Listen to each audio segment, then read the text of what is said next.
নমস্কার বন্ধুরা, আশা করছি তোমরা সবাই ভালো আছো। আজকে আমি তোমাদের জন্য সানফ্লাওয়ারের একটি ডিজাইন নিয়ে এসেছি, আর এটি একটি রিকোয়েস্টেড ভিডিও। আর তোমরা যদি আমার চ্যানেলটিতে নতুন হয়ে থাকো তাহলে অবশ্যই আমার চ্যানেলটিকে সাবস্ক্রাইব করবে আর পাশে থাকা বেল বাটনটিকে প্রেস করবে। তো চলো এবার আমরা ডিজাইনটি দেখে নেব। প্রথমে দেখো, কালো রঙের উল দিয়ে আমি 4টে ঘর গুনে নিয়ে একটি লাইন তৈরি করে নিচ্ছি। এর পরবর্তীতে আমি দুই সাইডে একটি একটি করে ঘর বাড়াবো, অর্থাৎ 6টি ঘর নিয়ে আরেকটি লাইন তৈরি করব। সেমভাবে আমি 8টি ঘর নিয়ে তৃতীয় লাইন তৈরি করলাম। এবার চতুর্থ লাইন আমি 10টি ঘর নিয়ে তৈরি করছি। এবার পঞ্চম লাইন আমি 12টি ঘর নিয়ে তৈরি করব। তো 5টি লাইন তৈরি হলো। এই 5টি লাইন তৈরি হওয়ার পরে 5 নম্বর লাইনে দেখো লেভেল সমান রেখে এবার মোট ওই 5 নম্বর লাইনকে ধরে নিয়ে আরও 5টি লাইন তৈরি করব। আরও 5 নম্বর লাইনকে ধরে নিয়ে 5টি লাইন, আর 5 নম্বর লাইনকে যদি বাদ দাও তাহলে 4টে লাইন। তারপরে দেখো দুই সাইডে একটি একটি করে ঘর কমিয়ে আরেকটি লাইন তৈরি করে নিলাম। এবার আমি আবার দুই সাইডে একটি একটি করে ঘর কমিয়ে 5 নম্বর ঘরকে ধরে নিয়ে মোট 5টি লাইন এভাবে করে তৈরি করব। আর 5 নম্বর লাইনে যখন চলে আসব, দেখো 4টে লাইন তৈরি হয়ে গেছে। 5 নম্বর লাইন কিন্তু 4টে ঘরে তৈরি হলো। তো এটুকু তৈরি করার পরে আমি এবার ফ্লাওয়ার তৈরি করব, যার জন্য 2, 4, 6, 8, 10, 12, এখানে আমি 13টি ঘর নিয়ে দেখো 13টি ঘর নিয়ে আমি প্রথমে একটি লম্ব লাইন তৈরি করে নিচ্ছি। তো এই লাইনটি তৈরি করার পরে আমি মোট 12টি ঘর নিয়ে আরেকটি লাইন তৈরি করব। তো মাঝেরটিকে সেন্টার ধরবো আর পাশের দুটো আমি তৈরি করে নেব। তো তারপরে দেখো 11টি ঘর নিয়ে আরেকটি লাইন তৈরি করে নিলাম। ঠিক সেমভাবে সেন্টারের পরবর্তী সাইডেও আমি দুটো লাইন তৈরি করে নিচ্ছি। দেখো ওপরের দিকে কিন্তু ঘর সংখ্যা কমাচ্ছে, কিন্তু নিচের দিকে কিন্তু ঘর সংখ্যা সমান থাকছে। এখানেও কিন্তু আমি 13টি ঘর গুনে নেব। গুনে নিয়ে সেমভাবে সেম পাপড়ি তৈরি করে নেব। 4 সাইডে 4টে পাপড়ি মোট তৈরি হবে। দেখো 13টি ঘর গুনে নিয়েছি। তোমরা ঘর সংখ্যাগুলো অবশ্যই ঠিক রাখবে, ভালো করে দেখবে যে 13টি ঘর হয়েছে কিনা। তারপরে দেখো এভাবে করে লাইন তৈরি করে করে তোমরা পুরোটা ফুল কমপ্লিট করে নেবে। তোমরা মনে রাখবে, কালো রঙের সেলাই যখন করেছি তখন প্রথমে 4টে ঘর নিয়ে তৈরি করেছি। তারপরে 4টে ঘর থেকে দুই সাইডে একটি একটি করে ঘর বাড়িয়ে মোট 5টি লাইন তৈরি করেছি। 4টে ঘর দিয়ে যে লাইনটি তৈরি করেছি সেটিকে ধরে তারপরে 5টি লাইন তৈরি করেছি 5 নম্বর লাইনের পাশে। তারপরে আবার সেমভাবে ফিরে এসেছি। দেখো আমি আরও কিছু পাপড়ি তৈরি করে নিয়েছি। 3, 4, 5, 6, 7, 8, 9টি ঘর নিয়ে এবার আমি লাইন তৈরি করছি। যে 5টি লাইন আমি তৈরি করেছিলাম 4 নম্বর ঘর থেকে, 4টে ঘরের লাইন থেকে, তার মাঝে যে লাইনটি আছে অর্থাৎ 3 নম্বর লাইন থেকে কিন্তু আমি এটি তৈরি করলাম। তারপরে দেখো আমি লাইন বরাবর আমি কৌণিক বরাবর 4 তুলে আরও পাশে দুটো লাইন তৈরি করে নিচ্ছি। আগের পাপড়িগুলোতেও কিন্তু মোট 5টি লাইন ছিল, এখানেও আমি 5টি লাইন তৈরি করব। মাঝেরটিকে সেন্টার প্রথমে যেটি তৈরি করেছি, তারপরে দেখো সাইডে আরও দুটো করে তৈরি করছি। এখানে কিন্তু আসনের যে লাইন থাকে, চটের যেই লাইন ধরে সুতো থাকে, সেই লাইন বরাবর দেখো দুই সাইডে আমি 4 তুলছি। তো এখানে আরেকটি পাপড়ি তৈরি করব, তাহলে এই পাপড়িটি কমপ্লিট হয়ে যাবে। তো এই পাপড়িটি কমপ্লিট হয়ে গেল। এবার সেমভাবে আমি আরও দুটো পাপড়ি তৈরি করে নেব। দেখো 1, 2, 3, এখানেও কিন্তু 9টি ঘর গুনে নিচ্ছি।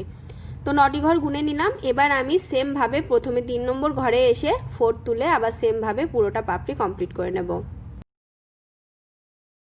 তোমরা দেখতেই পাচ্ছ পাপড়িগুলো তৈরি করার পরে টিয়া রঙের আমি পাপড়ি তৈরি করেছি। তো এইখান থেকে দেখো 7টি ঘর গুনে নিচ্ছি। তো 7টি ঘর গুনে নিয়ে এই দুটো পাপড়ি দেখো এখান থেকে কিন্তু গুনেছি 2, 4, 6, 7। তো এখান থেকে 4 তোলার পরে এখানেও দেখো, এখানেও কিন্তু 7টি ঘর আছে। প্রতিটা সাইডে 7টি ঘর আছে। এই যেই লম্ব লাইনগুলো আছে সেটি বরাবর, কৌণিক বরাবর নয় কিন্তু। তারপরে দেখো আমি এই সাইডে যে পাশে কৌণিক বরাবর পাপড়িগুলো আছে সেই পাশে কিন্তু আমি লাইন বরাবর আসছি।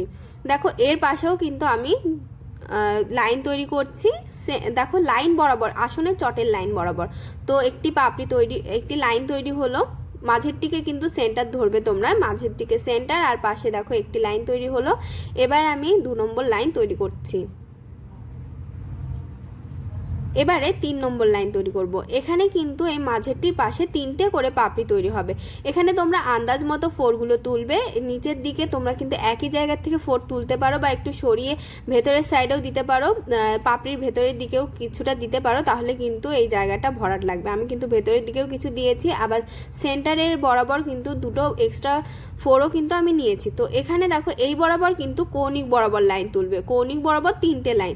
প্রথমে যেই মাঝে যেই সেন্টারের লাইনটি তৈরি করেছি সেটির কৌণিক বরাবর দেখো দুটো লাইন তৈরি হয়ে গেছে। এবার আমি 3 নম্বর লাইনটি কমপ্লিট করব। তো কৌণিক বরাবর করবে 3টে লাইন, অর্থাৎ প্রথমে যে পাপড়িগুলো তৈরি করেছি 4টে পাপড়ি সেই বরাবর সেই দিকে কিন্তু কৌণিক বরাবর লাইন তুলবে, আর কৌণিক বরাবর যে পাপড়িগুলো তৈরি করেছি তার দিকে কিন্তু তার দিকে লম্ব বরাবর লাইন তৈরি করবে। দেখো এখানে আমি 7টি ঘর গুনে নিলাম, আর এই ঘরগুলো কিন্তু প্রথমের পাপড়ি অনুযায়ী গুনবে। দেখো এইবার কিন্তু আমি বিপরীতভাবে দেখাচ্ছি। প্রথমে কৌণিক বরাবর লাইন তৈরি করছি, দেখো কৌণিক বরাবর ঘর নিচ্ছি। তো এভাবে করে আমি প্রথমে কিন্তু সেন্টার বরাবর প্রথমে যে লাইনটি তৈরি করলাম সেখান থেকেই কিন্তু প্রথমে ফোর তুললাম, প্রথম দুটো ফোর, তার পরবর্তী ফোরটি আমি সাইডে সরিয়ে করব। পাপড়ির এই দেখো পাপড়ির সাইডে সরিয়ে করে নিলাম। এবার আমি লাইন বরাবর করব, আসনের চটের লাইন বরাবর। আসনের চটের লাইন বরাবর মোট 3টে করব, মাঝে একটি থাকবে আর দুই সাইডে 3টে করে থাকবে। তো দেখো এভাবে করে আমি পাপড়িগুলো কমপ্লিট করে নেব। তোমরা প্রতিটা সাইডে পাপড়ি ঠিক সেমভাবে তৈরি করে নেবে। তো এই পাপড়িগুলো তৈরি হয়ে গেল, আমি পুরোটা কমপ্লিট করে নিচ্ছি।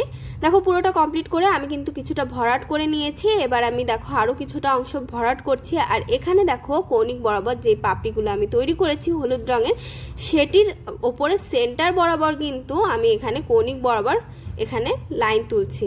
তো এভাবে করে দেখো তোমরা এখানে সেলাই করে নেবে। তো মাঝের যেই জায়গাটুকু গ্যাপ আছে সেখানেও কিন্তু একটি ফোর তৈরি করে নিতে পারো, তাহলে কিন্তু ওই জায়গাটুকু ফাঁকা লাগবে না। তো এভাবে করে তোমরা লাইন, ওপরের লাইনটির কিন্তু লেভেল সমান থাকছে, আর নিচের দিকে কিন্তু কৌণিক বরাবর আমার ঘর সংখ্যা বাড়ছে এবার। আর এই কৌণিক বরাবর যেটা আছে সেটা কিন্তু যে আমি পাপড়িটি তৈরি করেছি, সে কৌণিক বরাবর যে হলুদ পাপড়ি তৈরি করেছি সেটির সেন্টারের যে লাইনটি আছে সেটি বরাবর এটি তৈরি করা হচ্ছে। তো তোমরা সেমভাবে তৈরি করে নেবে। দেখো আমি সেমভাবে কতটা সেলাই করে নিলাম। এবার আমি আরও কিছুটা অংশ তোমাদেরকে সেলাই করে দেখাবো। দেখো এভাবে করে তোমরা সেলাই করতে থাকবে, সেলাই করে পুরোটা অংশ কমপ্লিট করবে। তো এবার দেখো আমি এখানে দেখাচ্ছি, এখান থেকে সেলাই করলে তোমরা 4টে ঘর গুনে নেবে। 4টে ঘর গুনে নিয়ে প্রথমে একটি লাইন তৈরি করবে। তারপরে এই যে যেই লাইনগুলো আছে, যেই লাইনগুলো আমি তৈরি করেছি পাপড়ি তৈরির জন্য, সেই লাইন বরাবর শুধু সেলাই করে যাবে, আর ওপরের দিকের লেভেলটি সমান রাখবে। এমনভাবে সেলাই করবে যাতে কোনো অংশ গ্যাপ না থাকে। আর এখানে কিন্তু যে প্রথমে যেই 4টে পাপড়ি তৈরি করেছি সেটির ওপরের থেকে কিন্তু তোমরা 4টে ঘর গুনে নেবে। 4টে ঘর গুনে নিয়ে এই লাইনগুলো তৈরি করবে। তো দেখো আমি লাইনগুলো তৈরি করছি। এবার আমি লাস্ট লাইন তৈরি করলাম এখানে। তো এভাবে করে পুরোটা ফুল তোমরা কমপ্লিট করে নেবে।